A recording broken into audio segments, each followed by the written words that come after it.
Screen to body ratio एक ऐसी चीज है जो कि समय के साथ साथ कम होती जा रही है। अगर मैं आपसे बात करता हूँ यहाँ पे सैमसंग से, तो यहाँ पे S7 Edge जो फोन उन्होंने निकाला था, तो यहाँ पे S7 Edge में बेसिकली जो स्क्रीन टू बॉडी रेशियो था वो काफी कम था। इनफैक्ट यहाँ पे जो डिस्प्ले थी वो एजेस तक थी और वहाँ पे छोटे छोटे गेस्चर्स दिए हुए थे जो कि काफी ज्यादा अट्रैक्टिव लग रहे थे। फिर यहाँ पे Xiaomi लेके आए अपने Mi सीरीज को, जहाँ पे उन्होंने बॉडी टू स्क्रीन की रेशियो को सामने से बिल्कुल गायब ही कर दिया और यहाँ पे वो करीबन 90% स्क्रीन टू बॉडी रेशियो लेके आए थे। और उसके बाद तो यहाँ पे बहुत सारी कंपनीज आई, बहुत सारे कॉन्सेप्ट लेके आई। यहाँ पे कुछ कंपनीज अपनी फोल्डिंग स्मार्टफोन लेके आई, कुछ कंपनीज यहाँ पे नए नए तरीके के डिस्प्लेस को आपके सामने रखी। जो टेक्नोलॉजी है वो कॉन्स्टेंटली ग्रो करता गया in terms of screen to body ratio, या फिर मैं ऐसा बोलूँ कि स्क्रीन की क्वालिटी और स्क्रीन की फ्लेक्सिबिलिटी पे। और अभी मैं इस वीडियो में आपसे बात करने वाला हूँ Xiaomi के Mi Mix Alpha के बारे में। ये एक ऐसा स्मार्टफोन Xiaomi लॉन्च करने वाला है। एज एन अनाउंसमेंट तो 2019 में ही कर दी थी, लेकिन अभी तक इसे लॉन्च नहीं किया है और ये एक्सपेक्टेड है कि वो लोग सेकेंड क्वार्टर तक इसे 2020 में लॉन्च कर देंगे। तो यहाँ पे बेसिकली जो सबसे बड़ी हाईलाइटिंग पॉइंट है इस फोन की वो ये है कि यहाँ पे आपको जो स्क्रीन टू बॉडी रेशियो है वो करीबन 181% का मिलता है, जो कि काफी ज्यादा इंसेन है। एज इन यहाँ पे अगर आप देखो इस फोन को तो आगे भी स्क्रीन है और पीछे भी मोस्टली 80% में स्क्रीन है और बाकी के जो बचे हुए 20% है वहां पे आपको कैमरा और फ्लैश का सेटअप मिलता है। शायद वहीं पे एंटेनास भी एम्बेडेड होंगे इस फोन में। तो सबसे पहले इस फोन में मैं आपसे बात करता हूँ इस फोन के स्पेसिफिकेशंस के बारे में। तो यहाँ पे जो फोन है, जो इसकी डिस्प्ले की साइज है वो एक 7.92 इंचेस की एक एमोलेड डिस्प्ले है, जहाँ पे जो आपको रेजोल्यूशन मिलता है वो अच्छा खासा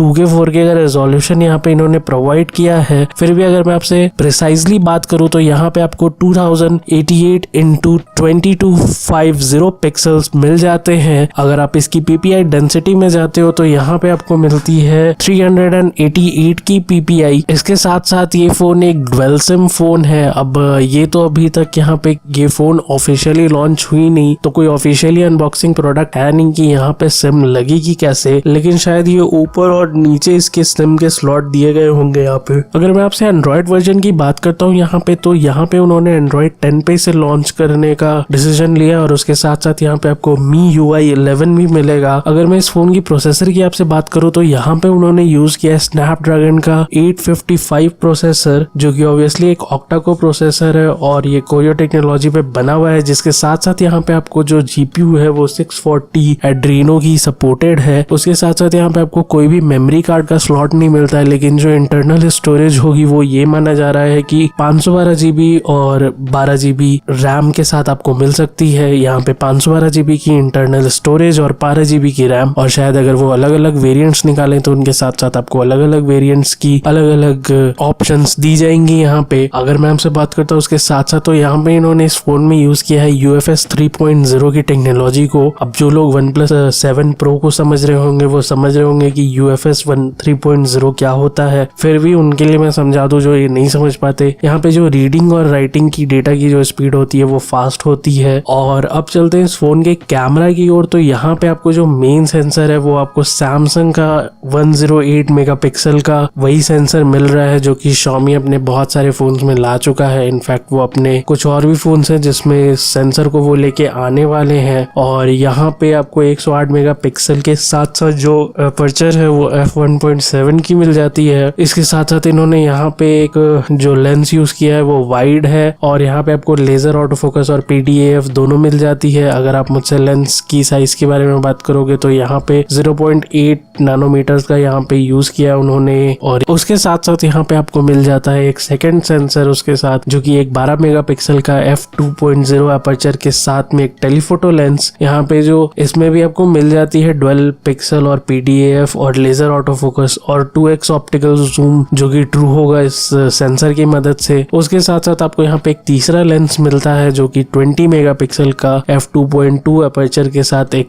13 mm का अल्ट्रा वाइड लेंस है, जहाँ पे आपको लेजर ऑटो फोकस भी मिल जाता है। इस फोन में आपको इन सब के साथ साथ डुअल LED फ्लैश भी मिलता है, HDR का सपोर्ट भी मिलता है और पैनोरामा का भी सपोर्ट मिलता है। वीडियो में अगर मैं आपसे बात करूँ तो यहाँ पे आपको 3200 240 पिक्सलेट पे आपको यहाँ पे 30 FPS की सपोर्ट है। और अगर आप बात करते हो यहाँ पे 2160 पिक्सल्स की फुटेज को, तो यहाँ पे आपको 30 से 60 FPS का सपोर्ट मिल जाता है। 1080p पे यहाँ पे आपको 30, 120 और इवन 240 और इवन 60 FPS का भी सपोर्ट मिलता है। और अगर आप बात करते हो स्लो मोशन की, तो यहाँ पे आपको 960 FPS का सपोर्ट मिल जाता है। अब इस फोन की फ्रंट कैमरा के बारे में डिस्कस करने का कोई जरूरत नहीं है, क्योंकि यहाँ पे इस फोन की जो डिस्प्ले है वो आगे पीछे दोनों साइड है, तो यही कैमरा सेटअप है जो कि यूज होगा आगे भी और पीछे भी, एज इन फ्रंट कैमरा के लिए भी और बैक कैमरा के लिए भी। तो यहाँ पे फ्रंट कैमरा का कोई सवाल आता नहीं है, और ये देखना होगा कि आगे के डिस्प्ले में और पीछे के डिस्प्ले में कितना का अंतर आता है। लेकिन ये एक चीज मुझे बहुत अच्छी लगी स्मार्टफोन्स की, जो कि थोड़ा आगे बढ़ रहे हैं। वहां पे 2 कैमरा सेटअप की जरूरत नहीं पड़ती है, एक कैमरा सेटअप से दोनों तरफ का काम हो जाता है। अब अगर मैं आपसे बात करता हूँ यहाँ पे हेडफोन जैक की, तो ऑब्वियसली ये एक ऐसा डिजाइन है जहाँ पे यही नहीं समझ में आ रहा है कि सिम कार्ड कहाँ से लगेगा, तो हेडफोन जैक का तो सवाल ही नहीं उठता है। हालांकि इसमें आपको स्पीकर जरूर मिल जाते हैं। उसके साथ साथ यहाँ पे स्क्रीन पे आपको अंडर डिस्प्ले फिंगरप्रिंट स्कैनर भी मिल जाएगा। और जो बैटरी यहाँ पे Xiaomi प्रोवाइड कर रहा है वो एक 4500 mAh की बैटरी होगी। ऑब्वियसली ये एक फास्ट चार्ज सपोर्ट करने वाली बैटरी होगी, जिसकी चार्जर आपको आई थिंक अराउंड 40 वॉट्स की पड़ेगी। तो ये थे इस फोन के स्पेसिफिकेशंस। अब अगर मैं आपसे बात करता हूँ इस फोन के बारे में, तो यहाँ पे कुछ खास ऐसा है नहीं इस फोन में। जो मेन हाईलाइटिंग पॉइंट है इस फोन का वो यही है कि जो इसकी एमोलेड डिस्प्ले है वो काफी ज्यादा है बॉडी पे। यहाँ पे screen to body ratio 181 degree का है, और उससे काफी ज्यादा अट्रैक्टिव लुक दिया जा रहा है। और यहाँ पे ऐसा कुछ नहीं है कि ये बहुत ही ज्यादा फोल्डेबल या अनफोल्डेबल कॉन्सेप्ट है। यहाँ पे बेसिकली यही है कि जो मेन डिस्प्ले आपका वो आपके सामने रहेगा, जो साइड में आपको जो बेंट डिस्प्ले दिख रहे हैं वो यहाँ पे बेसिकली नोटिफिकेशन बार और वॉल्यूम अप डाउन जैसे कुछ बेसिक वहाँ पे टच बटन्स रहेंगे, और वहाँ पे टच स्क्रीन ही रहेगी। वो जो छोटे मोटे चीज होते हैं जैसे कि आपकी बैटरी की स्टेटस, वाईफाई, नेटवर्क और डेट, जितनी भी चीजें होती है वो दिखाएगी। और अगर आप इस फोन को पीछे टर्न करते हो, तो यहाँ पे जो पीछे की डिस्प्ले है वहाँ पे आपको ऐसे आइडल मोमेंट पे बेसिकली कुछ नोटिफिकेशंस और यहाँ पे विजेट्स देखने को मिल सकते हैं, लेकिन उसके अलावा यहाँ पे और कुछ नहीं है। हाँ, जब आप फ्रंट कैमरा के हिसाब से उसे यूज करोगे तो यहाँ पे आपको जो पीछे में डिस्प्ले है वही यूज करना होगा, और जो डिस्प्ले की रेजोल्यूशन है वो थ्रू आउट सेम है। इनफैक्ट ये एक ही डिस्प्ले है जिसे फोल्ड किया गया है। जैसा कि आप जानते हो कि एमोलेड टेक्नोलॉजी में जो बेंड डिस्प्ले की शीट्स होती है वो काफी सपोर्टेड होती हैं, तो यहाँ पे वही यूज किया गया है। और इस फोन का कोई हाईलाइटिंग पॉइंट है नहीं। यहाँ पे इस फोन की सबसे बड़ी हाईलाइटिंग पॉइंट इस फोन का डिस्प्ले है। कैमरा के बारे में अभी कुछ कह नहीं सकते, क्योंकि कैमरा के बारे में मैंने ऑलरेडी 2 और वीडियोस बना रखे हैं, और आप जानते हो कि कैमरा ऐसे नहीं जज किया जा सकता है। और अभी जो आपको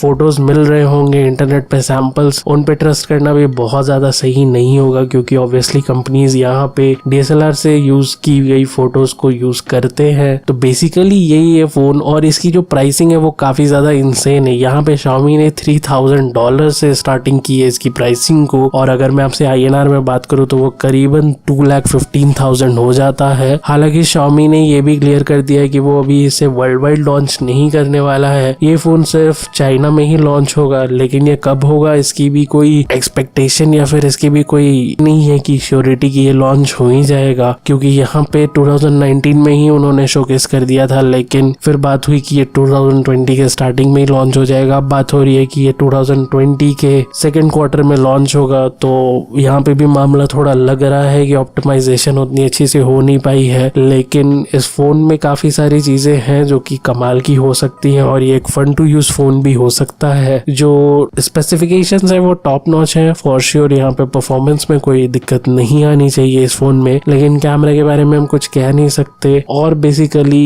ये एक फ्लैगशिप फोन ही है Xiaomi की तरफ से, लेकिन जो प्राइसिंग है वो काफी ज्यादा इंसेन है, और देखते हैं ये मार्केट में कैसा करती है। तो आपका क्या सोचना है इस बारे में मुझे कमेंट में जरूर बताइएगा। तो फिलहाल की इस वीडियो में नहीं दोस्तों, मैं आशा करता हूँ आपको ये वीडियो अच्छा लगा होगा। अगर अच्छा लगा तो इसे लाइक और शेयर करना बिल्कुल भी मत भूलिएगा, और जाते हैं चैनल को भी सब्सक्राइब कर दीजिएगा, और सब्सक्राइब करते हुए बेल आइकन दबाना बिल्कुल भी मत भूलिएगा, जिसकी मदद से आपको अगली वीडियो की नोटिफिकेशन मिलेगी। तो मैं आशा करता हूँ आपसे मिलूंगा अपने अगली वीडियो में। तब तक के लिए अपना ख्याल रखें।